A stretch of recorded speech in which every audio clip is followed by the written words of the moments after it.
तरमीम के लिए कोई जल्दी नहीं है। मौलाना फजल रहमान समेत सबके साथ इत्तफाक राय चाहते हैं। चेयरमैन पीपल्स पार्टी बिलावल भुट्टो जरदारी की गुफ्तगू। कहा, तहरीक इंसाफ का मकसद पाकिस्तान को फेल करना है। अदलिया और इस्टेब्लिशमेंट को मुतनाज़ बनाना चाहते हैं। हुकूमत चाहेगी कि आईनी तरमीम 25 अक्टूबर से पहले हो जाए। नहीं चाहते कि अरकान पार्लियामेंट की खरीदो फरोख्त की जाए। तहरीक इंसाफ के लिए मेरे दरवाजे खुले हैं। हुकूमत से पीटीआई को मस्बत सियासत का रास्ता देने का कहा है। पीटीआई ने आइन के मुताबिक इंटा पार्टी इलेक्शन नहीं करवाए। तहरीक इंसाफ ने हर चीज की नफी करनी है तो उनकी मर्जी है। कहा, महंगाई कम हो रही है, हमें हुकूमत की पॉलिसी की तारीफ करनी चाहिए।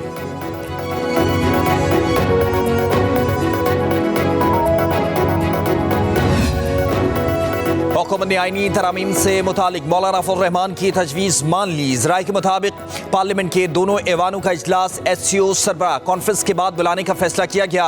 मौलाना फजल रहमान आईनी तरमीम पर अपना मुसवदा 2 से 3 दिन में हुकूमती टीम के हवाले करेंगे। पाकिस्तान पीपल्स पार्टी और नून लीग की कानूनी टीम अपना मुसवदा JUIF से शेयर करेगी। मौलाना ने आईनी अदालत के क़याम पर मशरूत रजामंदी जाहिर की है। पहले मरहले में आईनी अदालत के क़याम और उसके जजेस के तकर्रुर और इख्तियारात से मुतालिक तरमीम लाई जाएगी। जजेस तकर्री के तरीक़ेकार समेत दीगर उमूर पर तरमीम बाद में लाई जाएंगी।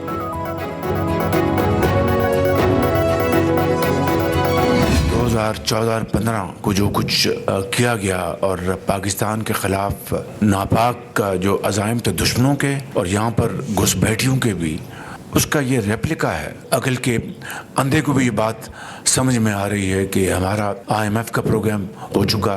ये जो एक जत्था है उसको ये मंजूर नहीं कि पाकिस्तान तरक्की करे। उनको दिन रात ये गम खाए जा रहा है। इकॉनमी संभल गई, मईशत अगर पाँव पे खड़ी हो गई तो फिर हमें कौन पूछेगा। फसादी सुन लें, 2014 के धरने की साजिशें दोहराने वालों को SCO कॉन्फ्रेंस सबूताज नहीं करने देंगे। वज़ीर आज़म शहबाज शरीफ का विफाकी काबीना के इजलास से खिताब। कहा, तरक्की के रास्ते में रुकावटें मुनज़्ज़म साजिश के तहत डाली जा रही हैं। किसी को पाकिस्तान के हालात ख़राब करने की इजाज़त नहीं देंगे। वज़ीर आज़म शहबाज शरीफ ने कहा, इन लोगों को फ़िक्र खाई जा रही है। मईशत संभल गई तो हमें कौन पूछेगा। अफरा तफरी, शोरगुल और धरने होंगे तो कौन पाकिस्तान आने का रिस्क लेगा। मईशत के इस्तेहकाम में रुकावटें डालने से बड़ी मुल्क दुश्मनी कोई नहीं हो सकती। शहबाज शरीफ ने मजीद कहा कि चेयरमैन FBR काबिल अफसर हैं। टैक्स को कलेक्शन में इजाफा हो रहा है। IMF की MD ने तस्लीम किया कि पाकिस्तान में इस्लाहात लायक़े तहसीन है। सऊदी अरब का वफ्द आ रहा है, उनके साथ $2 अरब से ज्यादा का मुआहिदा होगा। वज़ीर आज़म ने मजीद कहा, अफसोस है चीन को सिक्योरिटी की यकीन दहानी के बावजूद कराची का वाक़या हुआ। चीनी शहरियों को फुल प्रूफ सिक्योरिटी फराहम की जाएगी। खैबर पख्तूनख्वा असम्बली मैदान जंग बन गई। इजलास के दौरान हुकूमती और अपोजिशन अरकान गुत्थम गुत्था हो गए। अपोजिशन अरकान ने वज़ीर आला अली अमीन गंडापुर के खिताब के बाद स्पीकर से मौक़िफ़ देने के लिए वक्त मांगा। बात करने का मौका न मिलने पर एहतजाज किया गया। हुकूमती अरकान से तलब कलामी, अरकान के एक दूसरे पर लातों और मुक्कों का इस्तेमाल। हंगामा राई करने वाले 3 अफराद पुलिस के हवाले। असम्बली सिक्योरिटी स्टाफ के मुताबिक तीनों अफराद MPA इकबाल वजीर के साथी हैं।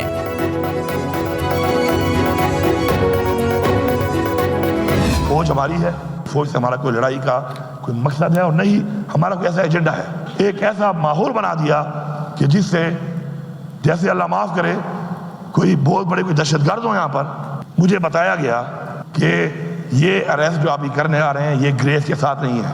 मुझे अरेस्ट से कोई खौफ नहीं है। मुझे पीछे वाले रास्ते से निकाल के सामने जो पिकेट्स बनी हुई हैं, एक पिकेट के ऊपर जाके मैं ऊपर बैठ गया। 4 घंटे में वहां पे रहा।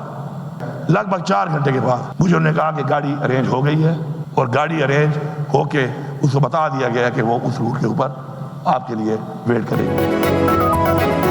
IG इस्लामाबाद को ना हटाया गया तो इस्लामाबाद पर फिर धावा बोलेंगे। अली अमीन गंडापुर की धमकी। खैबर पख्तूनख्वा असम्बली में खिताब करते हुए कहा, बानी ने वाज़े कह दिया है कि हमारी फौज से कोई लड़ाई है ना फौज मुखालिफ एजेंडा है। हमने एहतजाज रिकॉर्ड करा दिया है। हमें मवेशी मंडियों में जलसे की इजाज़त दी गई। क्या हम जानवर हैं? जलसे की इजाज़त ना मिली तो एहतजाज का रास्ता इख्तियार किया। बोले, मुझे गिरफ्तारी का कोई खौफ नहीं है। KP हाउस में ही अंदाजा हो गया था कि मेरी गिरफ्तारी वक़ार के साथ नहीं होगी।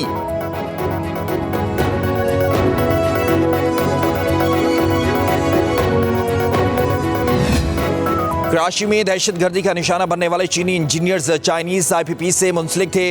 उनके साथ टैरिफ में कमी के लिए मुज़ाकरात जारी थे। वफाकी वज़ीर ख़ज़ाना मोहम्मद औरंगज़ेब ने कहा कि ये वो चाइनीज IPP हैं जिसने हुकूमत से बातचीत में मस्बत जवाब दिया। बोले, हड़तालों के मुल्की मईशत पर गहरे असरात पड़ते हैं। हड़ताल करने वाले अपने मसाइल के हल के लिए मुज़ाकरात करें। हड़ताल की वजह से 190 अरब रुपए यौमिया का नुकसान होता है। वज़ीर ख़ज़ाना ने कहा, आइंदा पॉलिसी रेट में मज़ीद कमी का इम्कान है। महंगाई भी कम होगी।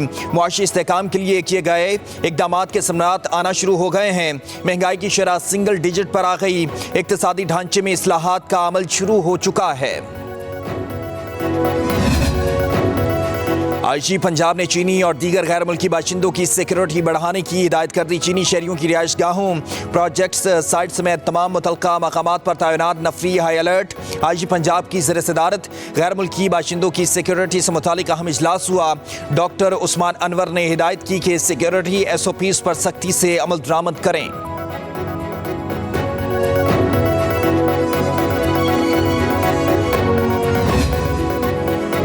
इस्लामाबाद में कांस्टेबल अब्दुल हमीद शाह के कत्ल का मुकदमा बानी PTI और अली अमीन गंडापुर के खिलाफ दर्ज कर लिया गया। थाना नून में दर्ज मुकदमे में आसम सवाती, बैरिस्टर सैफ, उमर अयूब और आमिर मुगल समेत 500 नामालूम अफराद भी शामिल हैं।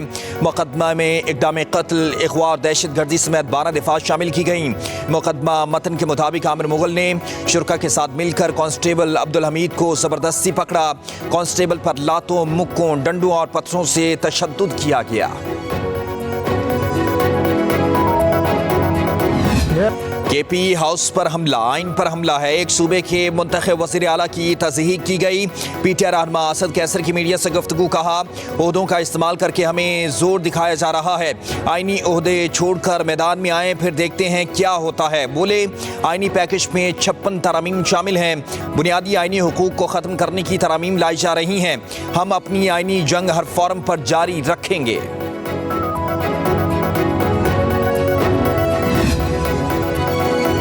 बानी PTI की वकला से मुलाकात न कराने पर तौहीन अदालत की दरखास्त पर समात आज इस्लामाबाद हाई कोर्ट में होगी। जस्टिस सुमन रिफ़त इम्तियाज़ दरखास्त पर समात करेंगी।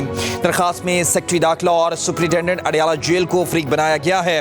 तोशाखाना 2 केस में बुशरा बीबी की दरखास्त से जमानत पर आज समात होगी। इस्लामाबाद हाई कोर्ट के जस्टिस मियां गुल हसन औरंगजेब समात करेंगे।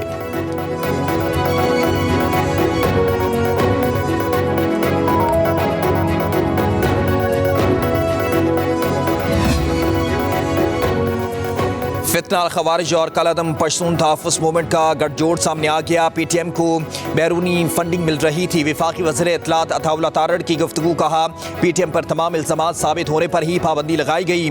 कलअदम PTM के साथ किसी भी तरह का ताउन अब ममनू है।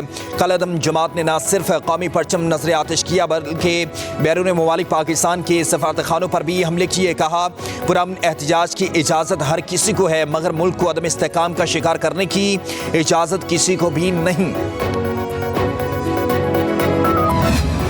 स्पीकर कौमी असम्बली सरदार अयाज सादिक का इलेक्शन कमीशन को एक और खत, मखसूस नशिस्तों का फैसला जल्द करने का मुतालबा कर दिया। कहा, मखसूस नशिस्तों के जल्द फैसले से इबहाम खत्म हो जाएगा।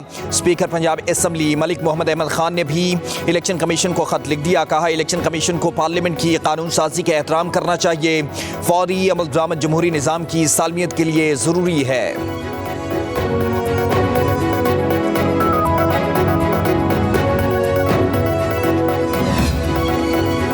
साइबर हमले में टैक्स दहिंदगान का डाटा गैर महफूज हो गया। वफाकी टैक्स मुअत्तसब की जानिब से FBI की साइबर सिक्योरिटी की नाकामी का इंकशाफ। 14 अरब 66 करोड़ रुपए का टैक्स फ्रॉड हुआ। शिकायत करने वाले का टैक्स रिटर्न सिफर दिखाने के बावजूद FBI ने ब्लैक लिस्ट कर दिया।